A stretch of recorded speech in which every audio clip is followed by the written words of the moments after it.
ఆ అరటి ఆకు పెద్దది కాదు, కాని దానిమీద పెట్టే భోజనం చాలా గొప్పది. ఆ ఆకు చుట్టూ చిన్న చిన్న మనుషులు తిరుగుతున్నారు. వాళ్ళు మనలాగే ఉన్నారు, కాని పరిమాణంలో కాదు, మనసులో చిన్నవాళ్ళు. పొద్దునే లేచి ఒకడు బియ్యం కడుగుతాడు, మరోడు కూరగాయలు కోస్తాడు, ఇంకొకడు సాంబార్ కలుపుతాడు.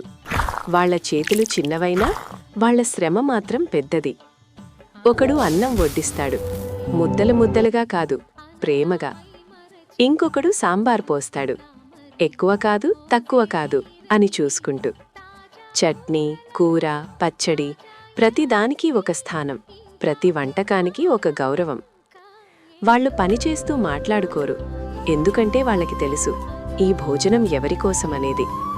ఈ అన్నంలో ఒక రైతు చెమట ఉంది, ఒక తల్లి ఓపిక ఉంది, ఒక తండ్రి బాధ ఉంది.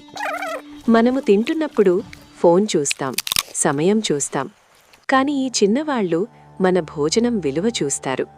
భోజనం పూర్తయ్యాక వాళ్ళు నవ్వుతారు, ఎందుకంటే వాళ్ల పని పూర్తయింది. ఆ అరటి ఆకు మడుస్తుంది, ఆవిరి నెమ్మదిగా ఎగసిపోతుంది.